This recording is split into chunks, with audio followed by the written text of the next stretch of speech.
तापर मुझे आम पुराणा घर को आसी पूजा होता रविनारायण पूजा गाँव में 2 दिन हम पानी आसुना पानी आसबार देखिए जिते अटकैले भी पिला अटकबार ना माने केते दायित्ववान पिलाटा से बुझीपार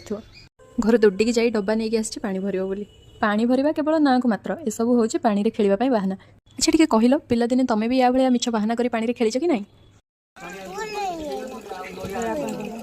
तापर से डब्बाटा को उठेवा चेष्टा करता पारानी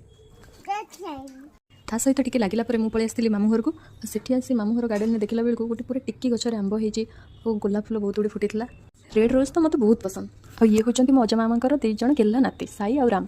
ये 2 जण भी आम भाई भौणी भाया सब खुंपरा खुंपरी होती आउ 2 जण भितर जड़े शांत आउ जड़े प्रबल दुष्ट देख पाटी कामुड़ी गोड़ को टणा लगी किए कहला पिला भविष्य पछरे केवल बापा माँ ही त्याग थाए किछिटा त्याग तो से जेजेमा और जेजेबापा भी थाए मो अजा को ही देखनी 70-80 वर्ष बयस भी से घरे एका रोचंती ताकि नाती नातुणी जाए बाहर रही भल पढ़ी पारे निजर भविष्य बनई पारे बस से पिला ही जाना दरकार बापा माँ को छाड़ा पर भी से जेजेमा और जेजेबापा भी से त्याग कर भविष्य बनईबार मनीष जीवन में गोटे समय एमती आसे जो समय से सब दायित्व विश्राम नहीं निज नाती नातुणी सहित समय बितेवा चाहिए था बट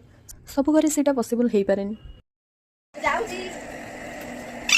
तापर जिते माताश्री से बाहरी आसवाई से क्लीयरली न कही पारे भाषा मध्यम से अटकैवा चेष्टा करता गेल कर सारापर मो माताश्री